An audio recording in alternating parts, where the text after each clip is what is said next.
Well, maybe we should do the Japan versus America meme thing, because I know Melanie's probably going to do her thing where she makes everyone mad.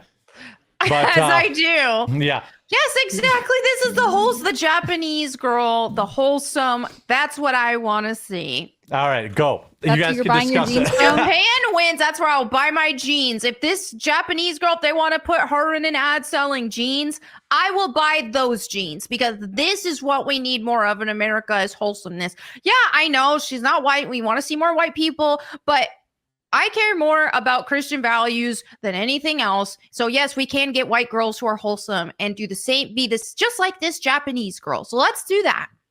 So who is this lady? I've never seen her before. Okay, so this Japanese girl went viral on X because she just posted this picture of herself. She works in an office and she posted this picture. Well, a ton of men were like, this girl's adorable. I want to marry this woman. And so she went viral. She got like 200,000 likes on X because she's so cute. And it's just wholesome.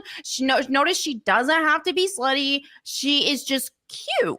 And so, yeah, she went viral for that. Now, obviously, and a lot of people are mad at me because of my takes on the Sydney Sweeney stuff right now. But here's mad at you all the time. So what's new? The thing with Sydney Sweeney, I think a lot of people just don't know who Sydney Sweeney is in the conservative space. All they see is a white girl and they're like, oh, okay, yes, or she's showing a little shoulder. Who cares? If this was an isolated incident of a girl who, you know, maybe not super modest, but not necessarily going crazy. Yeah, I'm not trying to be the modesty police with people. I don't think that's productive. And I think that people can get ridiculous with that. But Sydney Sweeney, just like a month or two ago, was selling her bathwater in soap and saying, hey, little boys, hey, dirty little boys, here's my bathwater. And so it's degenerate OnlyFans stuff. Not only that, but there are actual pornographic scenes that she does in movies that's straight up porn. And so I think that seeing conservatives, like whatever, people who aren't conservatives who are celebrating this or not Christians, they're going to celebrate it because they already are into degenerate things. But to see Christian creators celebrating a woman who promotes pornography and whose entire brand is based on sexualizing herself, when these are the same people who complain about what women wear at the gym. They're the same people who tell girls don't do OnlyFans. Well, what do you think little girls are going to do when you may be telling them don't do OnlyFans, don't wear immodest clothing at the gym, but then you are celebrating a woman who does porn and who sells her bathwater? Well, what do you think girls are going to do? That you're inconsistent in the message that you're saying to them. So yeah, I think what's great is seeing this adorable, and look, the random Japanese salary woman kicking butt at this, 77% winning at the polls. With 250,000 votes, by the way. She's adorable. She's wholesome. There are plenty of adorable, beautiful, wholesome white women that we can have who don't do pornography that we can celebrate and who can be doing jeans ads. That would be amazing instead of a porn star. I have this half-baked theory that when progressive culture decided they were going to abandon traditional beauty, both like in architecture, but also in people and women and fashion, things like that, it made it so we have forgotten that there's an in-between. Like with Sydney Sweeney, she's pretty, she's attractive, but it's very sexual. And there's not like, she's elegant. It's not like there's she's beautiful, but tasteful or whatever. And then I think you're right. You're describing the Japanese girl as cute. Obviously, like there can be a range of beauty or what you're into or styles like that. But like, it doesn't have to be like you're either super intensely covered up, basically veiled type thing. Right. It seems like much like, our economic middle class, the middle class of beauty and fashion and things like that has disappeared. You're either hypersexual or you have to be the opposite. Because I think one of the things that bothers me is it's like you're either hypersexual or you're like kind of pretending to be like a little kid, and I don't like that that's true. And so we have to have the in between. And I like that the Japanese salary girl is just like, you actually could meet this girl on the street, probably. Yes. Well, in Japan, you could meet 1 million of them. Look, and good for them. Look, one night, whole life. And I think even in that one picture of Sydney Sweeney, I wouldn't have been mad at it. If that's the worst that she does, who cares? Fine. I'm not even mad at this. at Yeah. all. I just think, oh, the camera pointing down at her chest, eyes up here, boys. Like things, Yeah. it's just The bathwater stuff blatantly is bad. sexualized. The bathwater. Hey, little boys, here's my bathwater I'm selling in a soap. And things like that. That's just, and then the pornographic scenes, like, a lot of people don't know that she does these things and they don't know who she is and they've only seen the ad. And I don't want to share this stuff on social media. She's done like a lot of hardcore scenes. She's done hardcore pornographic scenes and I don't want to share that on social media.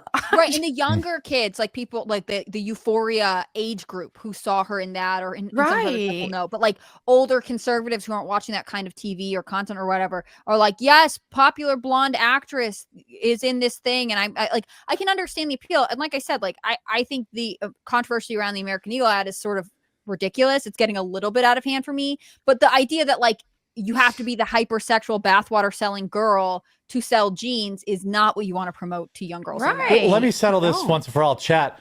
1 for Sweeney, 2 for Salary Girl. All right, let's see Yeah, what chat let's says. go. Yeah. 1 for Sweeney, 2 for Salary Girl. I think I know which way this one's going. We'll see. I have a little bit of an idea. Oh, it started out strong. That's more split than I thought. Oh, Yeah, it's more split than I thought. it's split, but that's a lot of Salary Girl. Yeah, there's Salary Girl's winning for sure, but Yeah, but it's like 60-40. It's not I thought it would be 80-20. yeah. I think she looks like a girl that would cheat on you. Well, If that's it the was thing She is, looks like a girl that Salary would Girl, I she would wonder what wash your that would feet. say. yeah, for sure. Also, I'm coming from a Christian perspective. Not everybody is a Christian, and people who aren't Christians, they have no moral reason to not like Sydney Sweeney because they don't have Christian values. I have Christian values, so I want to stay consistent in that fact. And so I don't want to be promoting a woman who does porn. All I got to say is people who are promoting Sydney Sweeney, I don't want to hear them complain about what girls wear at the gym. I That's don't want to fair, hear them though. complain about That's so OnlyFans fair. girls. You can't do that then. You have to be consistent. So if you're against what girls wear The at the same gym people or are doing that. Just to defend Melonie a little bit. The same people who call, the gym whores are like, yeah. based, America's back, baby. It's like, you have to pick one. She's either a whore Showing or not. boobs isn't porn. Yes, it is. Showing boobs is porn. Well, she That's shows. what else the is thing is, it? like we had a culture where it's like no one would allow any of it, and now we live in modern America where they're like, "What? That's normal." They're like, oh yeah, what? Being topless? What? Having sex on camera is not porn. Like, what universe are you from? That is porn. Yeah, it's softcore at minimum. Yeah, but it is porn. You used to have to get the grainy channels at night to see what you see every day on, like you would see in Euphoria, like every episode. We talk about with politics, like the left has gone so far that things that seem normal are now called far right, and I think it's the same thing with like sexualization in advertising and entertainment. Yeah, well, yeah, that's true. the thing is what Sydney Sweeney is doing here is what the liberals fought for. So those who are celebrating this are celebrating what the liberals fought for. You're just behind. You're liberals from 10, 20 years ago. You're not actually for conservative values. It's the truth though. Where is the lie? And they're like, well, it's not gay. Well, why do you think we got into the gay stuff? Because society got so into sexual perversion and the over-sexualization of everything. And then that's a slippery slope to the gay stuff. And so we're just going to get back to gay stuff if that keeps happening. It won't. And how about instead we start promoting beauty and actual beauty and not Jezebels? Mm-hmm.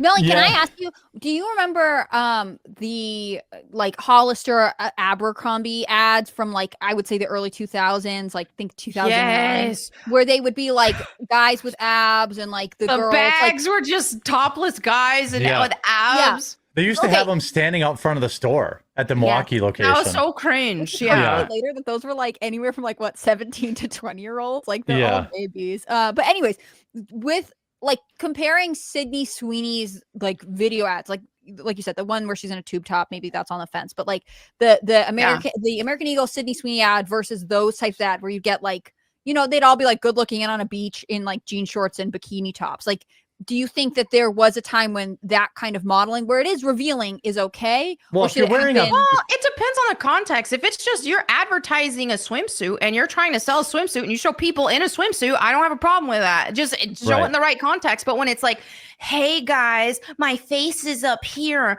that's when it's like, no, that's when you're deliberately sexualizing it. I don't care if people are selling swimsuits. There's nothing wrong with women wearing swimsuits and men wearing their swimsuits. That's fine. But to deliberately make things sexual and to hire somebody who does pornographic activities, who sells their bathwater, who's an OnlyFans girl, that's not a conservative thing to celebrate. So the liberals, and they're going to celebrate that kind of stuff. In this case, they're not, because she's white. But no, for conservatives to celebrate that they're not actually conservatives then.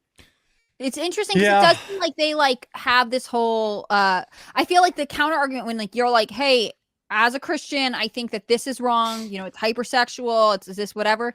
The criticism is always like, oh, what? So you don't want anything? You want nothing at all? And again, there's like a whole middle ground where things are okay.